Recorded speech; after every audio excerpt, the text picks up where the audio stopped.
and he has a million questions. So I said, okay, let's have fun with it. So Lakshman, please tell us what's on your mind. Okay, so today's topic, I want to talk about Maya. And the last 2 weeks, we've talked about the subtleties. I always find how I always find very interesting the subtleness of the different aspects of yoga. And Maya is another one of those subtle topics that really, really makes you think and wonder often. It's very, very applicable. It's a little bit abstract, but it's very applicable, right? So for those of you that don't know, Maya, simple translation is illusion.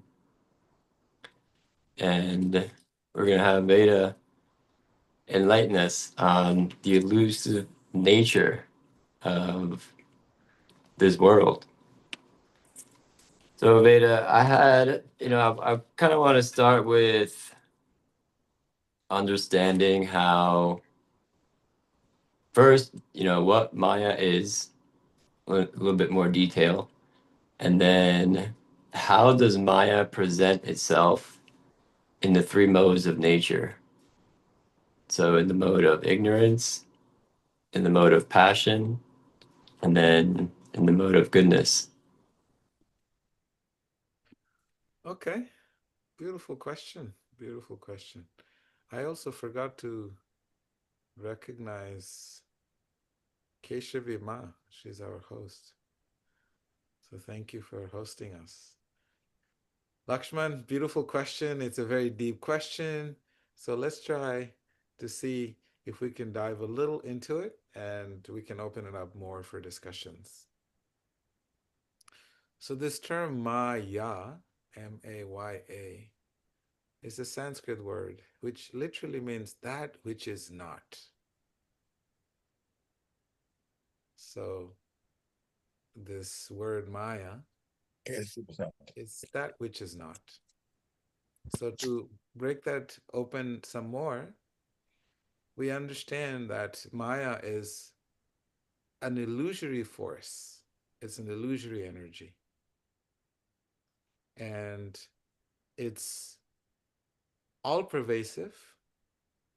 It's all around us, is in us, is uh, its presence is felt in every aspect of life, geographically, and and you name it, you'll find her. So that's who she is. And when you mention that the source of this energy is actually what we have created into this world, when we choose a certain life, then there has to be some illusion there because we are by design meant to enjoy.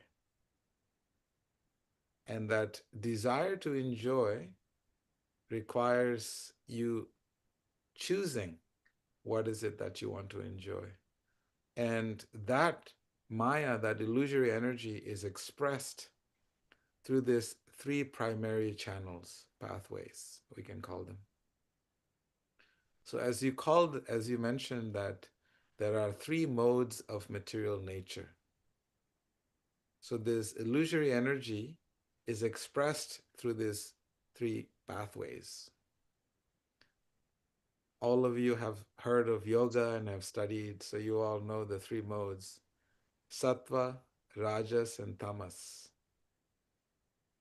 So tamas is the energy, the illusory energy that is expressed and is visible, that you can see the expressions when you see addiction, when you see despair, when you see violence,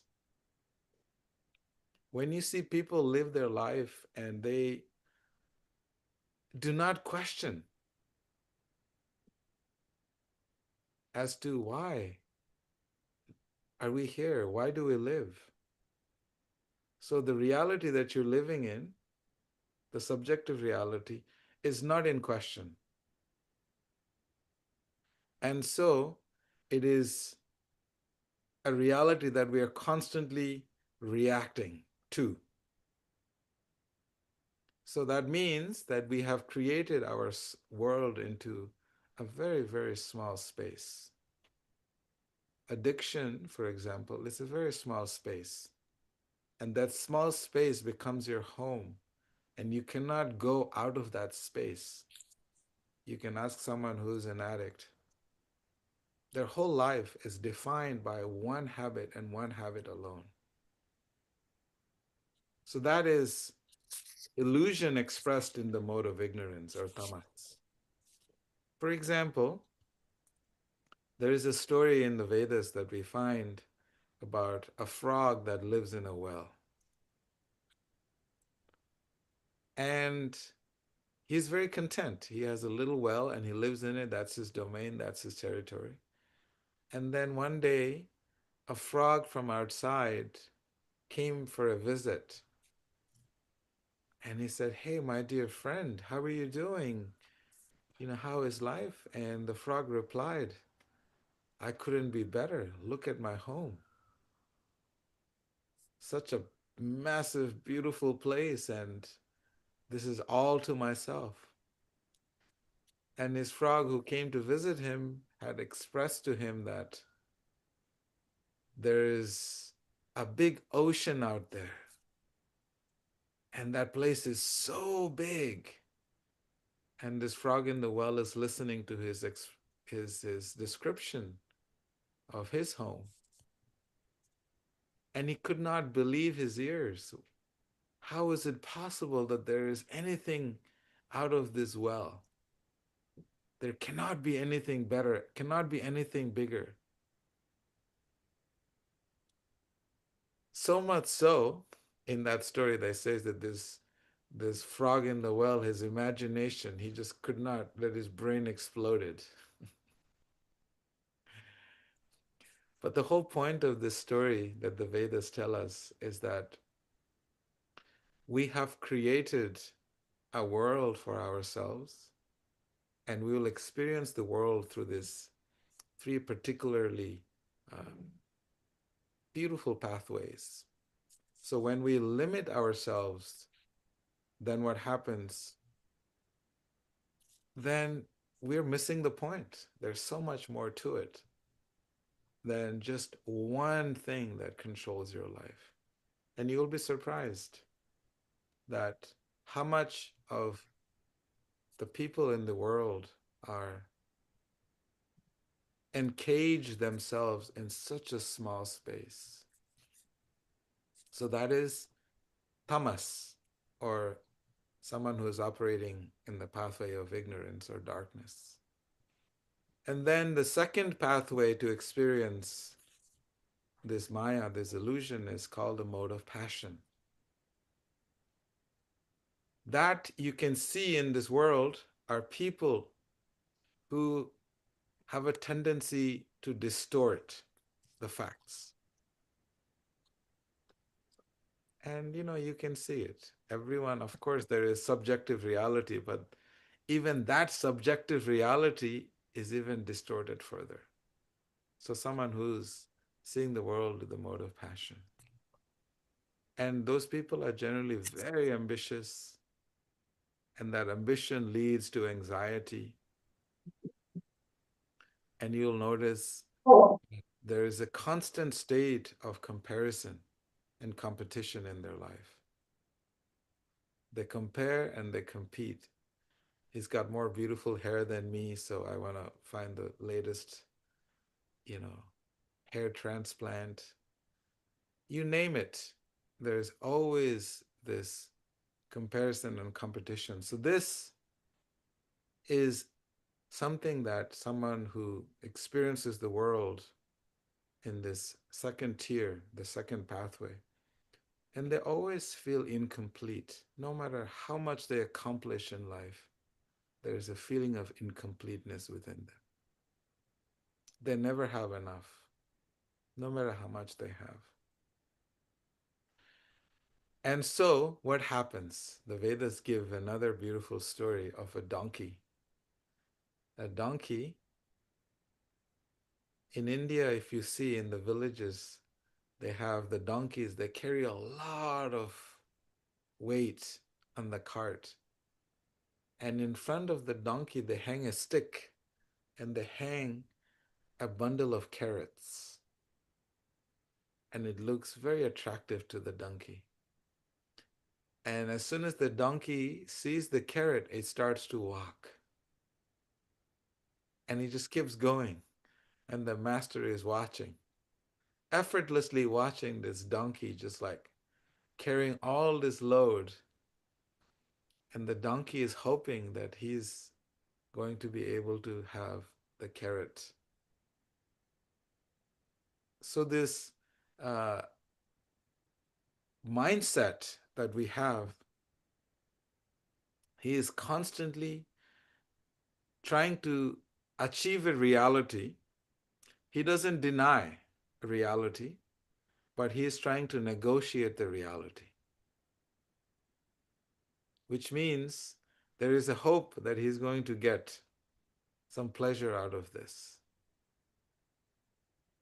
You know, you'll notice that even in our lives, in many aspects of our lives, we struggle so hard for what? If you ask yourselves this question, all this struggle for what? So we can eat, so we can have a roof over our head. All the other species of life,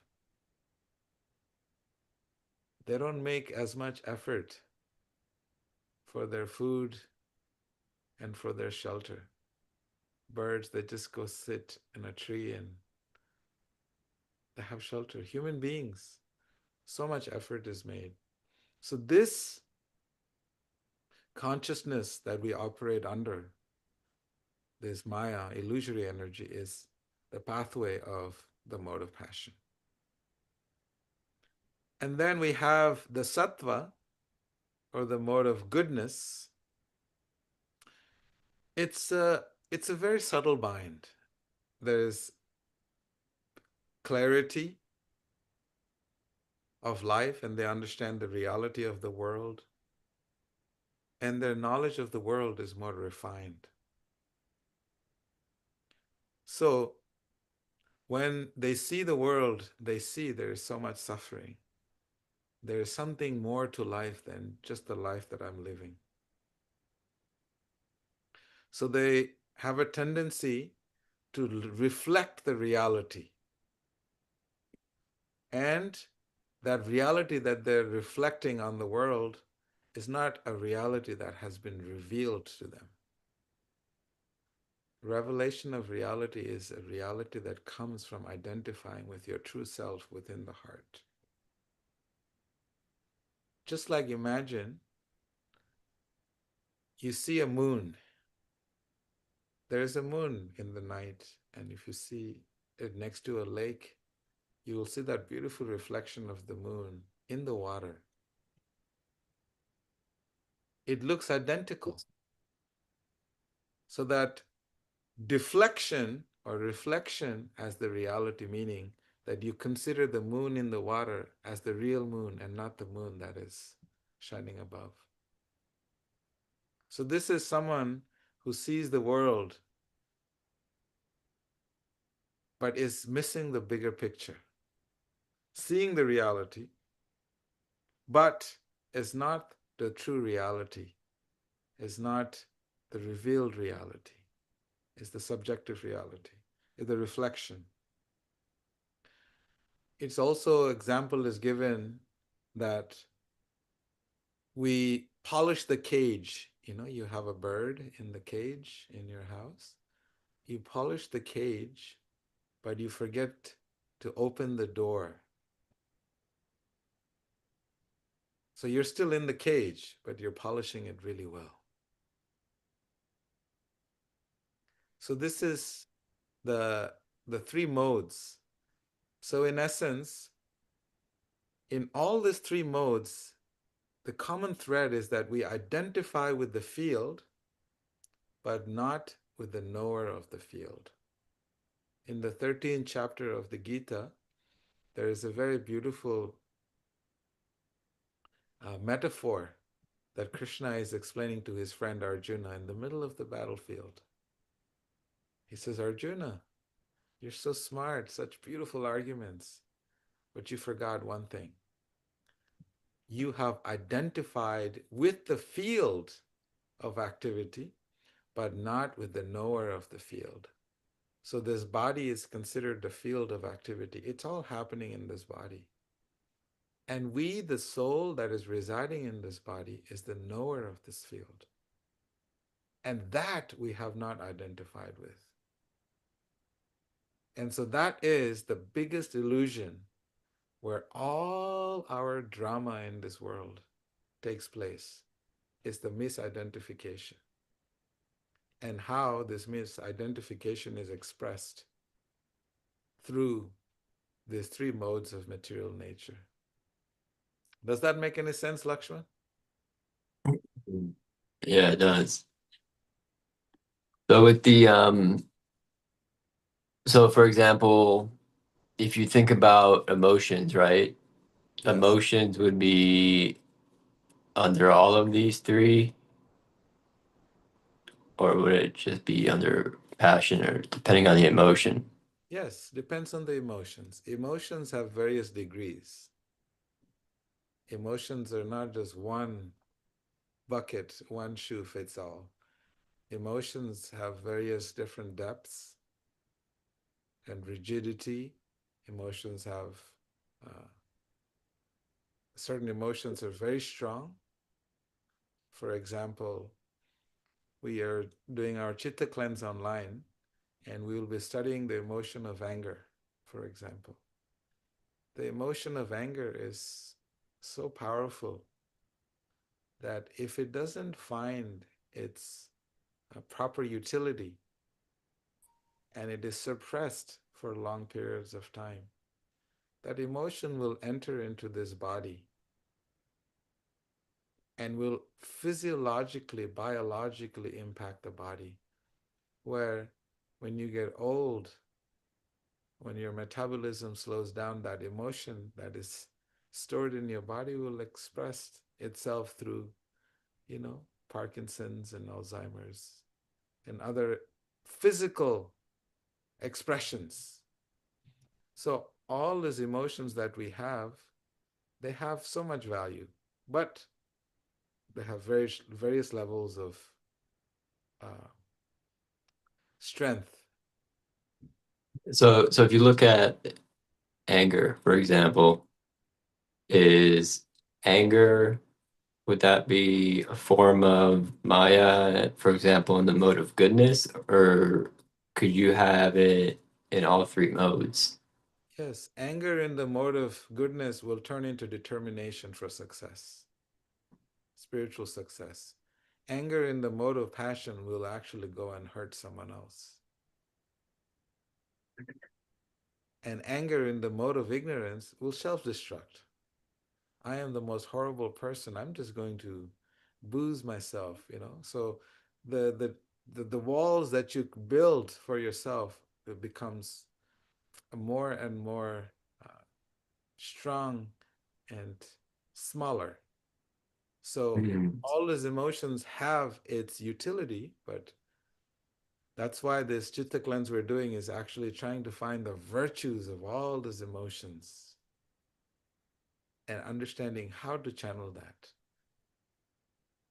So it's an art. It's an art that is very beautifully described in the Vedas, and it's very beautifully described in many bhakti texts. So would you say Maya hides reality, or does it create the appearance of reality?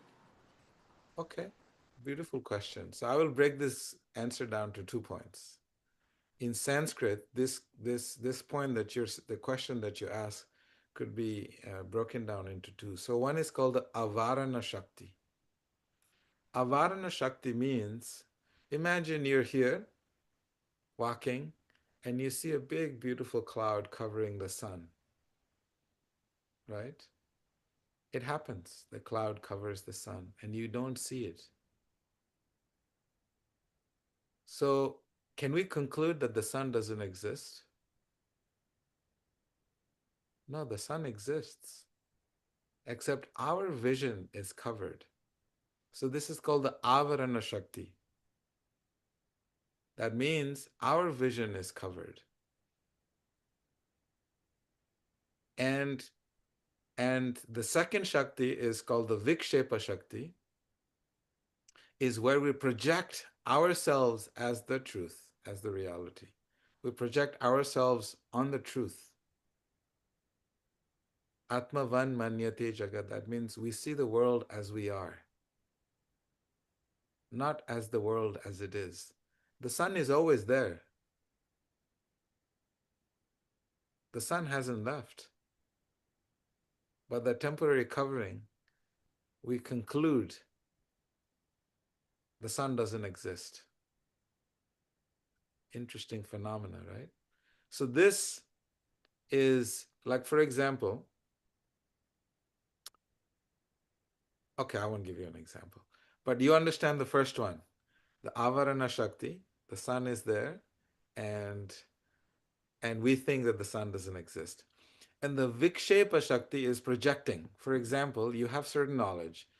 You're walking in the dark and you see a rope on the ground. And what do you think? Oh my God, this is a snake. I mean, the snake exists somewhere in the world.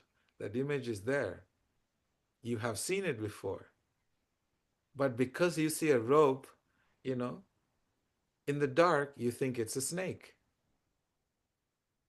It begs the question,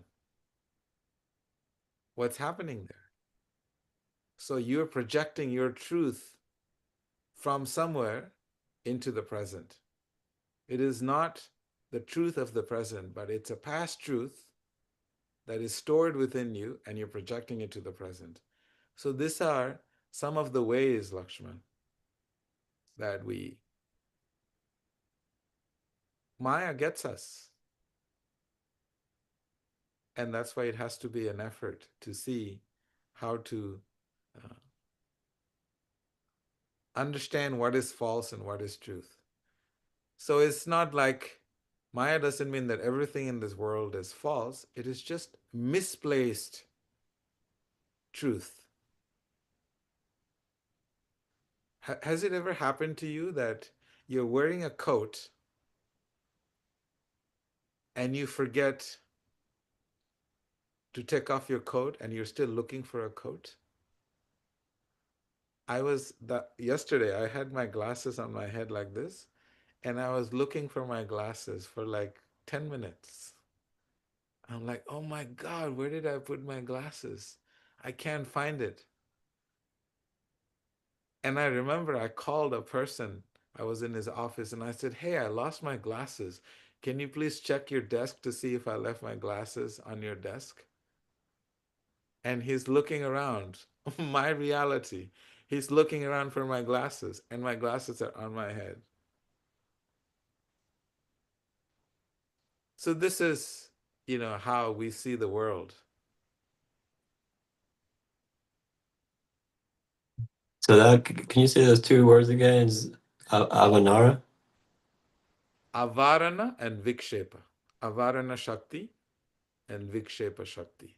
Vikshepa, Viksepa. Okay. So really the Avanara is hiding reality, and then Vikshepa would be Misidentifying. creating the creating the appearance of Yes, reality. yes. And you'll see many people who have mental health issues. When we struggle, we are struggling because we have made our world a very small place. We have isolated ourselves so much that our only companion is some stimulants.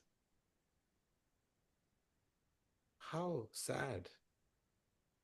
And this is the potency of the illusory energy, that we always have a tendency to uh, underestimate the power. Okay, Lakshman, go for it. What's next? So it sounds like, one of my questions was, is Maya internal or external? But I think based on the previous answer, it would be it's both, right? All pervasive, yes. Hmm. Her energy, she's all pervasive. You cannot fight with Maya. It's not a force that you want to fight with. It's a force that you surrender to. And this is why the process of yoga is so important. The acceptance and surrender. In our Chitta cleanse, we discuss the 6 levels of surrender, Sharanagati, Shadvidha Sharanagati. And it's an art to accept and surrender because it's a force we cannot fight. You do not want to pick a fight with this. Okay, Lakshman, go for it. So can you talk about how Maya shows up in relationships, either with, your boyfriend, girlfriend, husband, wife, or just like friendships? Yes, it shapes up in every aspect of life. So even in relationships, you will see when we are uh, meeting each other in our relationships, material relationships, when we meet each other, we actually don't meet each other. We actually meet ourselves. When we meet, say, when I met Mo at the Kirtan, I met a spiritual soul that I just felt, okay, this someone I have known because felt a spiritual connection, right? So in this world, you'll see when we meet people, we don't meet them, we meet our expectation of them. And so therefore, our relationships struggle because we're meeting our expectation of them. We're not meeting them. We have not taken the time to really go internal to understand why we want to be in this relationship. If that is not very clearly defined, who are we going to meet? Our expectation that was created by our mind and our senses, and that expectation, and we project it onto someone else, and we expect them to act a certain way, and then they don't, and then we feel like they let us down. Nobody let us down in the first place. It was us who let us down. So this is the Bhakti tradition, we always keep in mind that when we meet each other, we have to move Maya, illusion, out of the equation. If she's in the middle, can you imagine being in a relationship with someone and there's another person in the middle? How is that going to go? You're married to someone and you put another person in the middle. Or you have a friend and you put another person in the middle. It doesn't work. So that person that you put in the middle is this illusory energy, Maya. And the minute she's in the middle of the relationship, the clarity is gone. The unconditional flow of love becomes somewhat conditional. And that's why we struggle. So, yes, Maya has a big role in our day to day functions, in our day to day relationships. We have to we have to take an inventory of ourselves before we go and invest ourselves in others and our relationships. I think Mo has a question or he wants to add something. Please. You've been talking about the expectations of like meeting your expectations, and I guess it's only a guess, but that you are met with a lot of expectations. from people that put you in a certain role or whatever they think or want to see in you. How do you deal with that? That's a good question. It's a hard shoes to fill when people meet you with expectations and you don't live up to their expectations and they're disappointed with you. You know, I feel for me the most important thing is I just want to love unconditionally because this is the instruction of my spiritual master who has told me very sincerely, all you have to do, don't try to change anything in the world because you have no power to change anything. All you can do is just go and love everyone and serve everyone. And whatever expectation they have or whatever, if I were to live up to people's expectations, I don't know where I would be. I think it will be a very difficult place to live from. So it's for me, it's a very simple mantra. I just want to unconditionally love and unconditionally serve. That's it. So whatever expectations anyone else has, you know, I may not be able to fit that mold. And I think very important when I was given this instruction is that once you operate with this level of consciousness of loving and serving, this energy of love and serve is actually the God energy, is the divine energy. And then they take over because that is where illusion dissipates. In this beautiful text called Chaitanya Charitamrita, there is a text that says, Krishna Surya Sama Maya Haya Andhakar, Jaha Krishna Taha Nahi Mayar Adhikar. That means Maya or illusion doesn't have adhikar, doesn't have right, where there is love and service. I thought that was like this great saint, Krishnadas Kaviraj, he expresses this. The rightful position of Maya, illusion, is not there, where there is love and, and service.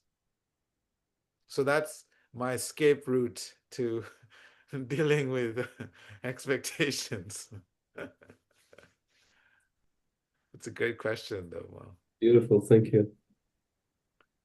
Lakshman, what else you got for us? So the last question I had, and I think we'll open it up to anybody else who has questions, is can you just quickly explain the relationship between prana and maya? Prana is life, so it's your life force, it's who you are. And we are the individual prana. Prane bhutam cha bhavyam cha prane sharvam pratishritam. Everything rests on prana.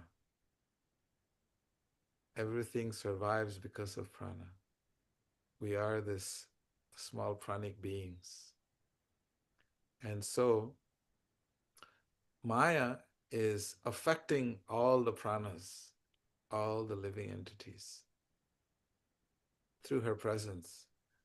And her presence is not a detrimental, she's actually servant of love.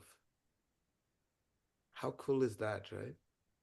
Illusion is servant of love because her job, her service is to remove all the illusions that is trying to hold on to love that is not love.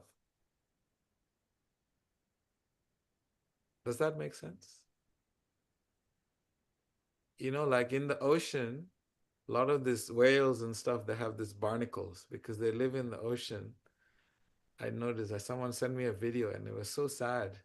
But then I saw these fishermen or whatever they are called, rescuers. They go close to the whales and they move the barnacles.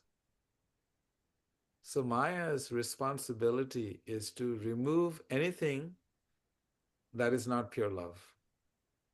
So that is her service. And therefore, she is not a force that we should be disrespecting or thinking less of, rather, thinking how it is such a beautiful service that she has. And she is actually called Durga Devi. One of her expansions of Maya is Durga Devi. She is in charge of making sure that you always remain pure and true to what pure bhakti is, what pure love is. Not contaminated, adulterated expressions of love, just pure, unalloyed, unconditional, transcendental love. So that's how prana and maya, because maya also lives in prana.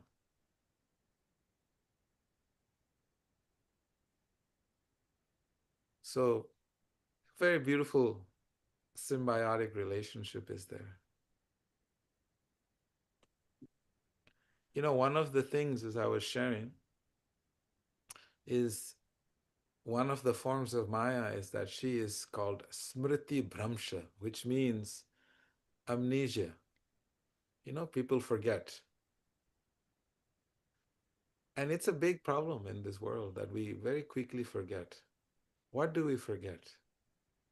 We zoom in so much with our senses and our mind that we forget the big picture.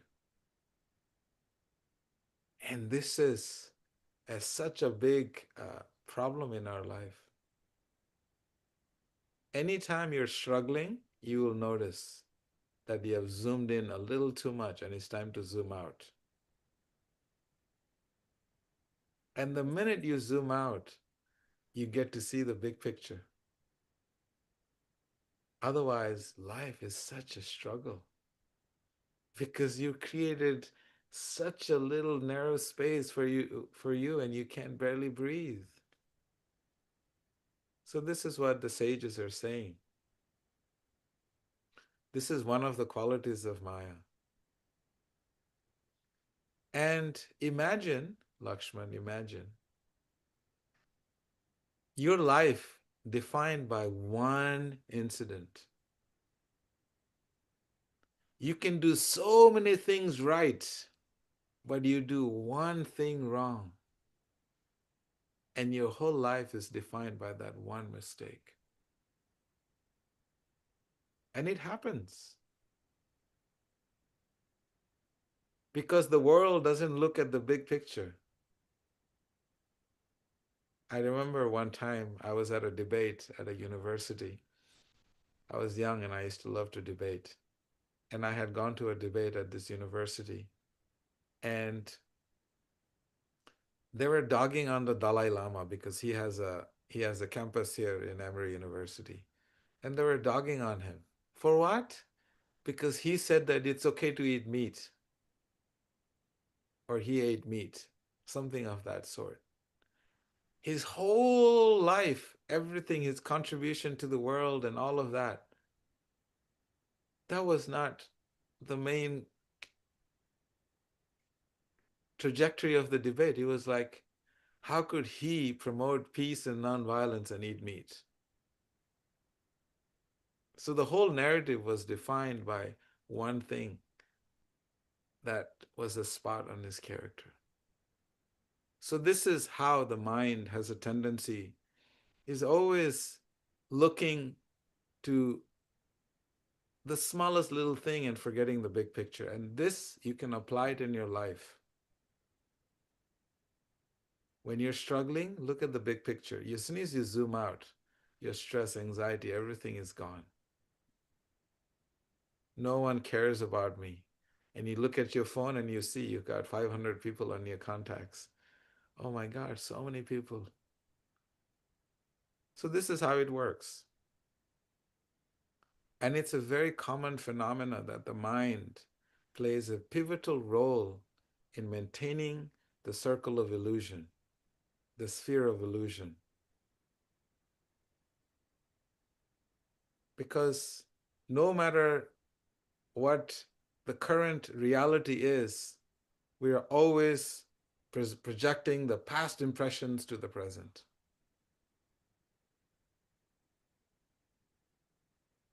If you had a bad experience with one person, then you're going to see anyone that looks like that, resembles that, they're all bad people.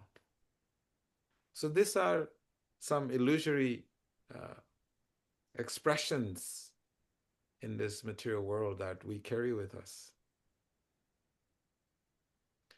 And just keep in mind,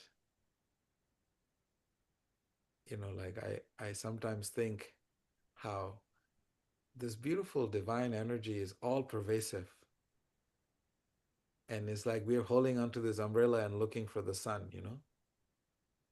I don't see God anywhere. Where is the divine molecule? Where is this, the great intelligence? Where is it? You're holding an umbrella and trying to find the sun. It's everywhere. And that's the beauty of the practice of bhakti. Your consciousness is so expansive that you see God in everything. You see the beauty, you see love in everything. You don't need an umbrella because you're under this powerful, radiant, divine light. So anyway, I went on a little long rant on a sidetrack, Lakshman. I don't know if that made. No, that was really good. Yeah. A lot more detail than I expected, but very thorough. What else we got? I think in the last little bit we have left, maybe we can open it up for questions if anybody has any questions. Yeah. And I have a question yes, Simon and that's then Anuradha. been on my mind for a very long time. I see some people who are struggling to forgive. And the question that rises, can you learn to forgive if you have never learned it? Hmm. It's a deep question, Simon. Yes. Yes. It is an art. Forgiveness is an art. And there is a very beautiful text called the Srimad Bhagavad Puran. It has 12 volumes. And this beautiful text, it has so many beautiful stories of how people utilize the principles of forgiveness. And it starts with forgiving oneself and gradually learning to forgive uh, everyone around you. And it's so beautiful. I mean, even if you look at the life of Jesus, even when you read the Bible, look at his level of forgiveness. It is his consciousness. It's so high.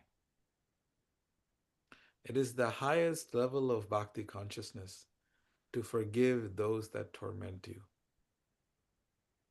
So it is an art, and it takes time. It is not something that happens overnight. It is a process. So if you get your hands on that book, you know, you're in Netherlands, right? Yes, yes, yeah. Then you can reach out to Durga Devi there. She's there with Nitai, and they can help you because I'm going to reach out to her. Yeah. yes, and it's very powerful Okay. because it has been my biggest source of inspiration to to forgive everyone in my life. And because that freedom comes from forgiveness. You cannot fly. Your boat will sink. Last thing I will say about this is I have learned to forgive, but my brother is struggling to. So I want to reach out to him, try to learn it. Thank you. Okay. Appreciate Thank it. you. Thank you. Anuradha Devi, what is your, please share with us. Anuradha, are you still there? She said she had to drop. Okay. Anyone else? Anything else? Anyone would like to share?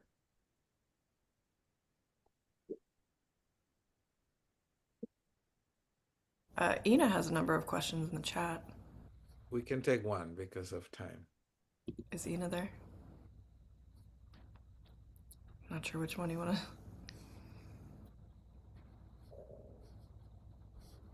Maybe she's not there. If no one is there, I would like to ask a question. Janava, I would like you Yes. to share, I would like you to share your heart with the world. Um, so thank you so much for this space, first of all. And um, I am struggling a lot when I go to India and I come back to adjust to my reality, which I don't like. And I feel like I want to always escape and go somewhere else where I feel more cherished and nourished and supported, and where I feel like a beautiful, enlivening community. But when I don't have that, then I kind of fall into my own mental trap, and I feel like I'm not motivated anymore, not inspired, and all my flame of motivation to share love to the world is completely destroyed. And then I just feel like I want to go back to India. So I'm just wondering, like, how do we stay in the place where we have to stay for different reasons and we can't leave and be happy with that and to find satisfaction in that? Yeah. So if you can share something about that. You are one of the most forgiving persons that I know. And I have seen in the sacred space that you have created when I come every year to see you, the incredible community that you have. It is a reflection of the heart that you have cultivated for all these years. So you should be sharing more secrets with us. But my humble uh, recommendation or suggestion to you is that please continue to be you, because I have seen uh, the Krishna bhakti you carry in your heart. You know, the love that you have is very deep, and your commitment to sadhana and serving others. You truly are living that life because so many people are attracted to you. For those of you who have never been to Italy, she has people all over Italy who are touched by her expression of bhakti. So, Janava Devi, I'm just so happy that you're with us. I don't know if I have an answer for you because I'm sure that you know that you have the secret. The secret is that you are so fixed in your daily sadhana practice. So I recommend dive a little deeper. Dive a little deeper in that bucket of yours where you're sharing so much nectar, and drink more of that nectar you have in your bucket. That's my recommendation, Janava Devi. Thank you so much, Prabhu. Thank you. Thank you. Okay. It's so nice to be with all of you. It's such a treat. And I feel so fortunate to have all of you in my life. And I really look forward to seeing you again next Saturday. And you're welcome to please bring any questions, send it to us, and we can have discussions on those topics because there's so much out there that we would love to hear from you. Okay. Namaste, everyone. Have a wonderful week and wonderful evening. wonderful afternoon and a wonderful night.